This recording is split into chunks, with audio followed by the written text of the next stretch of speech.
Friends, it's Everything Mayor. We're back. We're back, baby. We're actually never gone.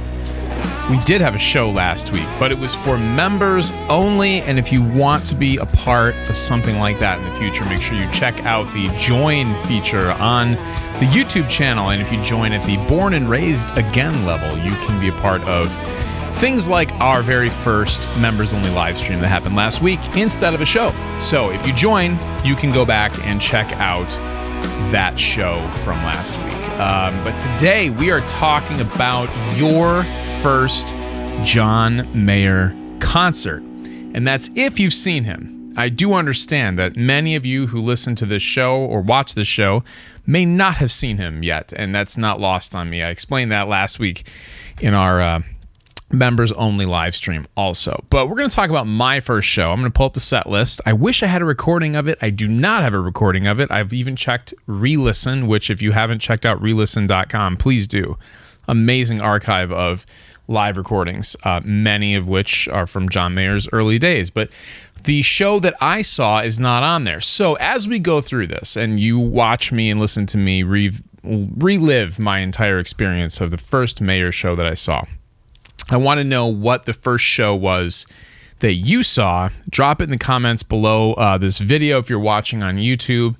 I would love to see who saw him when as their first show. And what I find amazing actually about this community, which is super cool and very encouraging, especially, I mean, if Mayer heard it about this himself, I think it'd be very encouraging. But so many of you have discovered him recently. You will see, based on the year, which I've mentioned before, that I've been around the John Mayer fan base, in the John Mayer fan base for a long time. But there are a lot of you who I've heard from who became fans with Sob Rock or within the last 6 months, or from the solo tour. And that is amazing to me because honestly, in my mind, he was done collecting new fans. So it's really cool. You know, I mean, figuratively done. Obviously, people are still becoming fans, but it's just the time period where he's like growing and expanding is, you know, it's kind of past. He's now into a different part of his career, but it's so cool to hear that so many of you on this channel, at least, are discovering him for the first time within the last couple years. So that being said, let's go over to the set list. Now, my first John Mayer show was July 22nd, 2002 at the Meadowbrook Music Festival Amphitheater in Rochester Hills, Michigan. Now, I almost saw him the year before that, and he actually played 2 Michigan shows the year before that. One was at the Blind Pig in Ann Arbor, which, if you know anything about the Blind Pig, it is a very famous venue. I'm Stevie Ray Vaughan, Nirvana, tons of people have played there. I've played there. Hey, how about that? I am definitely not the reason that it is notable, but I have played there. And it's a very small place, really small place. And it's kind of a dive, but it's really fun. Ann Arbor's amazing. It's a great town. And then the second show that he played in 2001 was at a place called Clutch Cargoes, which has gone back and forth between being a church and a concert venue, a church and a concert venue. And back in 2001, it was a concert venue. Now, that was the first bootleg I had of John Mayer, and that is actually on relisten.com. If you listen to that Clutch Cargoes show in Pontiac, Michigan, you will notice that your right ear is a soundboard recording and your left ear is a microphone that was in the back of the room. And it's kind of tough to listen to with headphones. Someone really needs to take those two sources and combine them, and then be much more pleasurable to listen to. But that's how it was on the CDs that I had of that show back in the day as well. But fast forward to July 22nd of 2002, just getting out of my junior year of high school, summer break starting, and boy, oh boy, did my friend group have just a blast at this show, and we were all looking forward to it. We've been just wearing out Room for Squares and all the bootlegs that we had, and Inside Wants Out, and it was time to see Mayer in concert. And it was cool because this place seats, I think with the lawn, maybe 7,000 people, I want to say. Clutch Cargoes was like 1,500 to 2,000, and the Blind Pig was like 500. So he was on the rise. You know, this was It would have been nice to see him in a smaller venue than this. This was still pretty small. That's the smallest that I've seen him in. After this, it was all amphitheaters and arenas.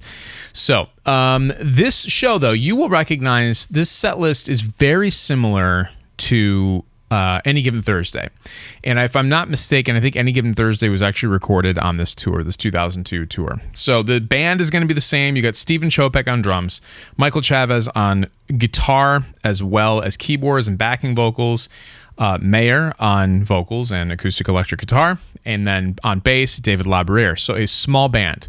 But they cover a lot of ground. And the other cool thing I think you'll notice about these sets at this point in time is that full band, but it still had that kind of progression that he even still does today, where you start out with a full band, maybe there's an acoustic set in the middle, maybe it's an acoustic duo kind of thing, and then you bring there's different layers, different levels to the show. He was doing this back in 2002 as well. So first section of the show, full band, 3x5, very similar to the intro on Any Given Thursday. The drums, the strumming, acoustic guitar, I distinctly remember that. Actually, you know what? Before we get into the first song, let's talk about this. The opening acts for this. There were two. First opening act was Martin Sexton. Amazing solo perform, usually solo. His records have bands on them, but he performs solo acoustic most of the time. And he does this really cool thing, and he did it back then too, where you will actually have two microphones, and a second microphone has distortion and some effects on it, and he will sing a guitar solo over what he's playing. It's incredible. Go find it. It's all over the internet. You can find it. And it was raining at the beginning of the show, and if I'm not mistaken, he did Purple Rain by Prince, and it was absolutely awesome. He kind of brought the house down and stole the show a little bit, and it was really fun to see.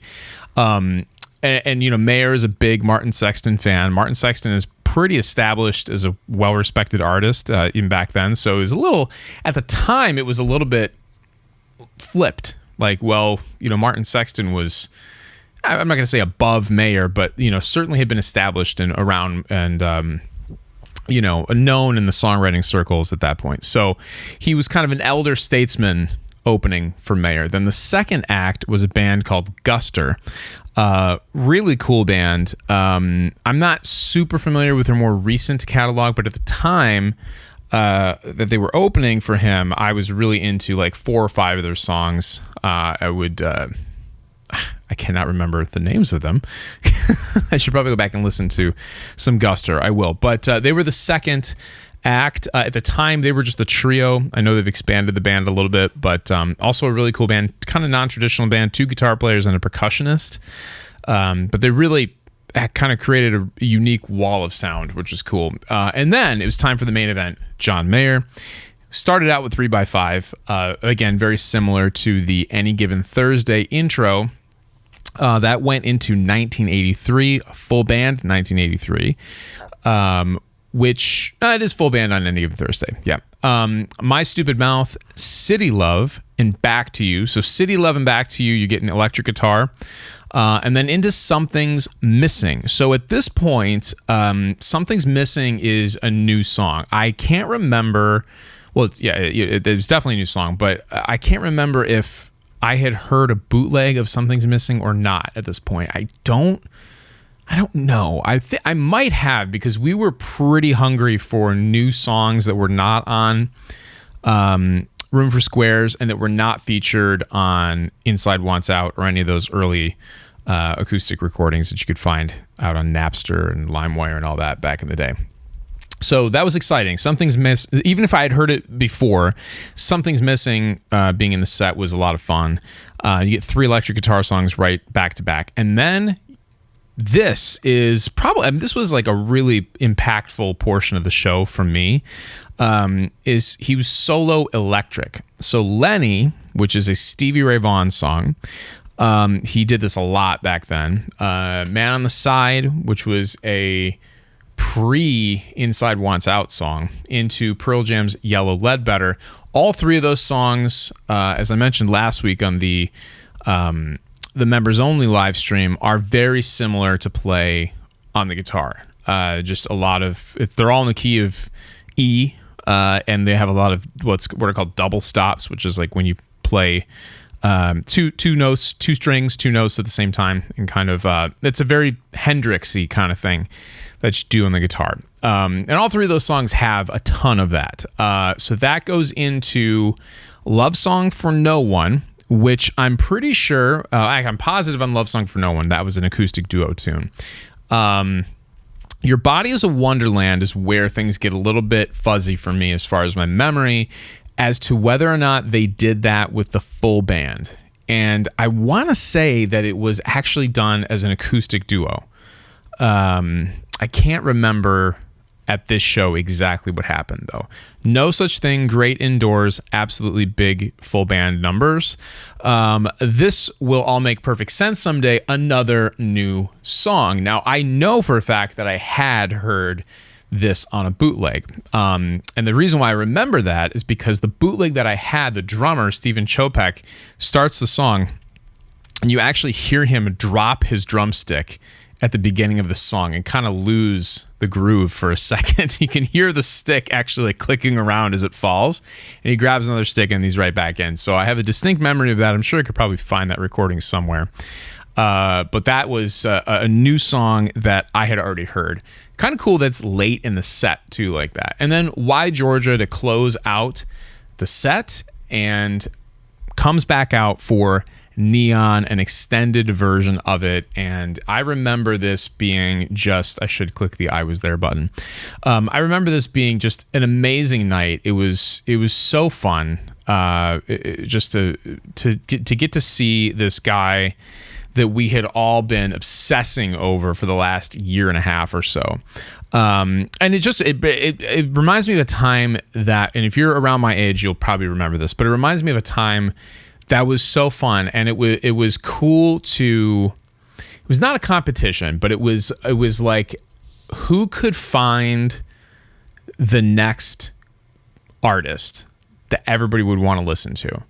And I remember, I can't remember who brought John Mayer out. I didn't discover it. Somebody brought it to me.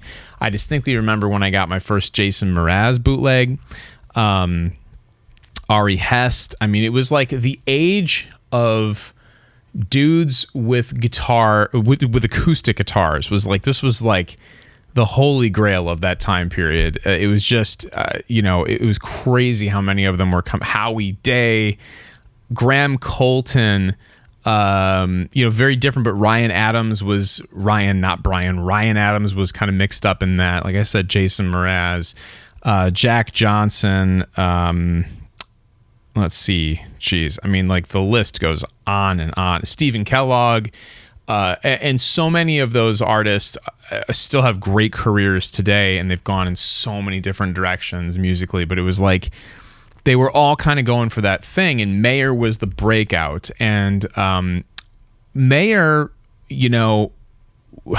at the time, you knew, if you saw him, you knew, okay, this guy has something special. He can just rip on the guitar.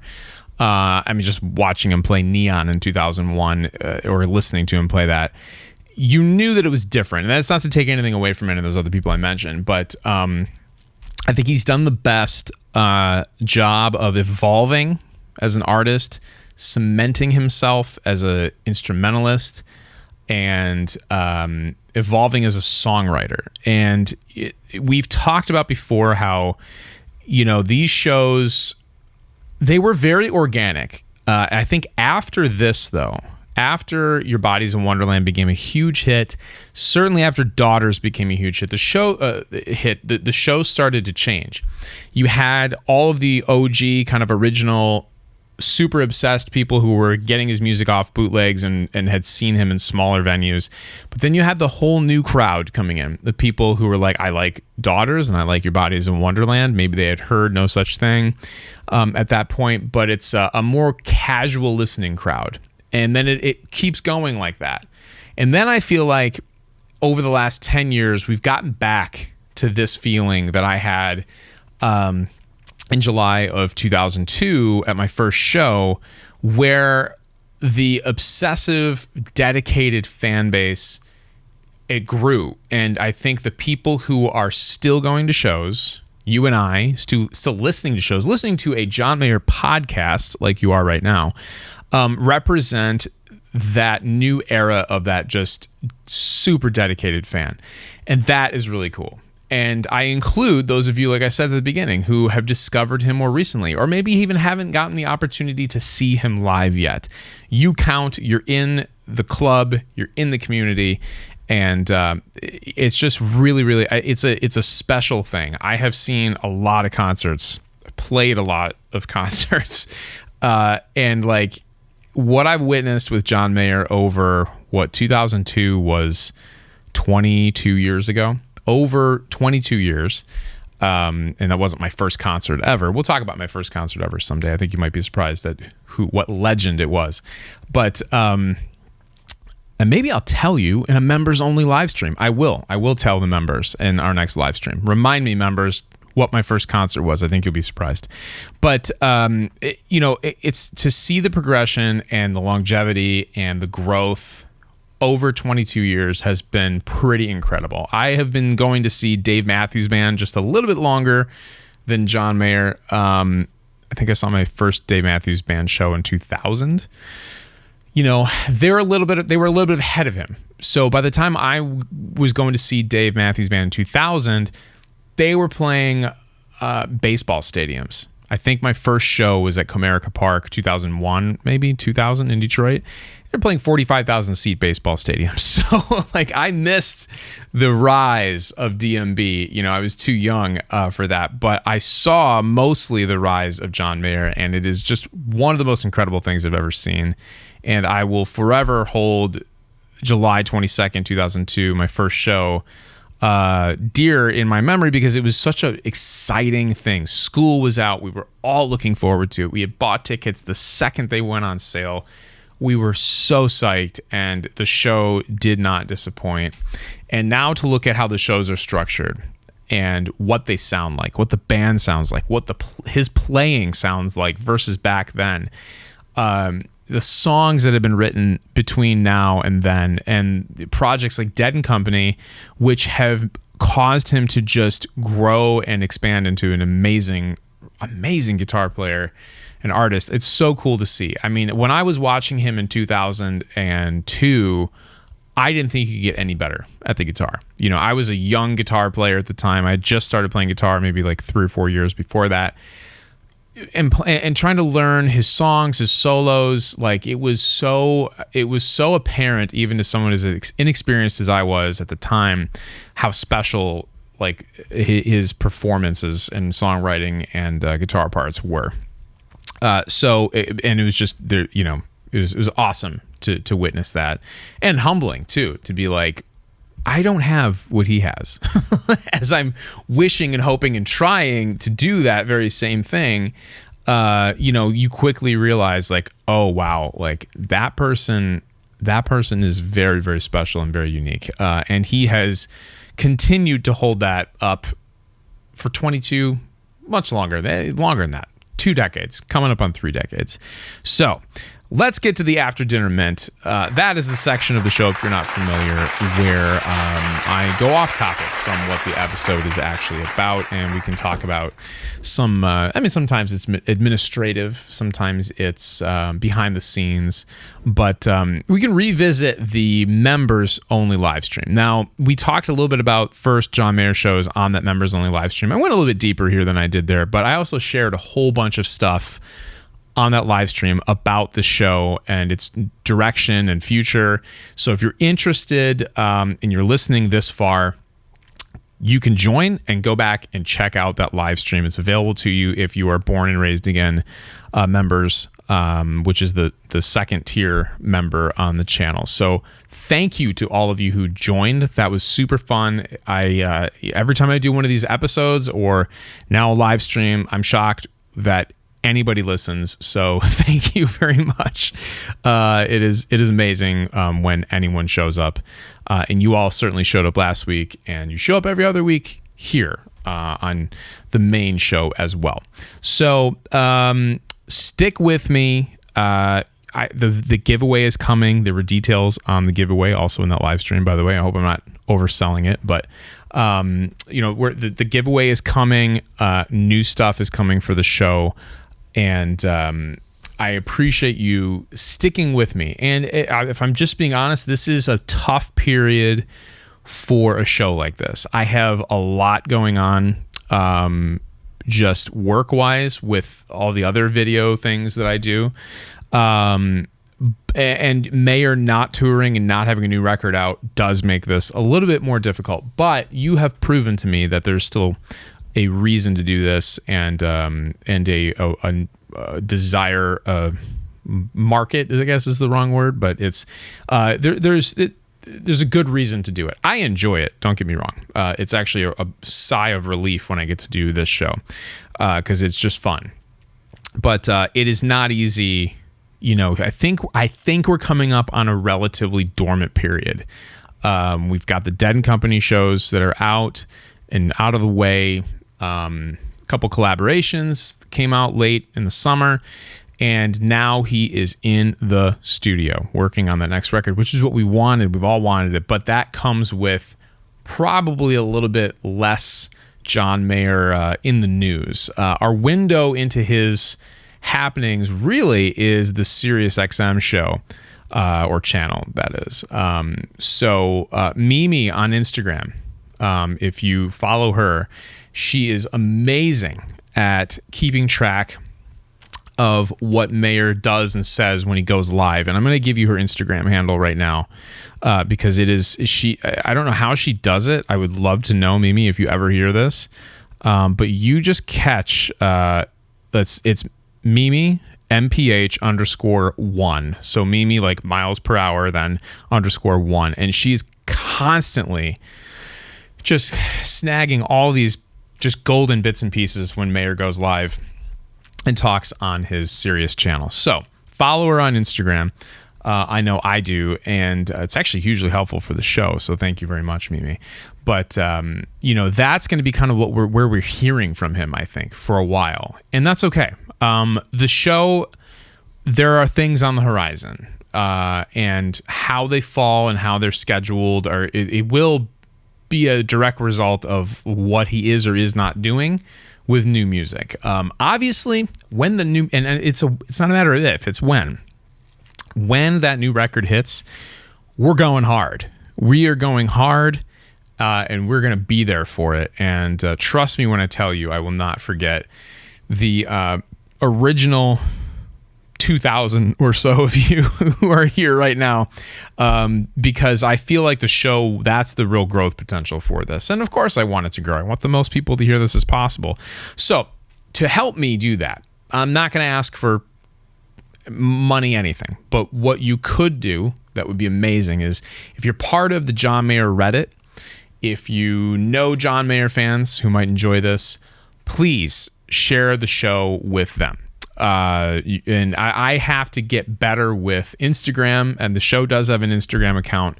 But the reality of it is that I can only grow so many things at one time. And that is, the Instagram for the show is just something that has been neglected. It's there though. But let me know if you think that's a really great way to get people to check out the show, then I'll put more into it. I have found that it's tough to get people from one platform to the other. So you might do really well on Instagram, but whether or not you're going to go and commit to listening to the podcast in its entirety off Instagram, whether it be on YouTube or Spotify or Apple Podcasts or whatever, that doesn't happen nearly as often or as much as you would think. So that's kind of why I've shied away from it. You got to build it on YouTube. That's my advice to any of you who are trying to do anything like this. YouTube is the place to build everything. So, and you just branch out from there. But please share the show. That helps immensely with algorithmic things, as well as just getting new people to hear it. Because I do think that this community would be interesting to a lot of John Mayer fans. And we've only got 2,100 of you here now or so, 2,000.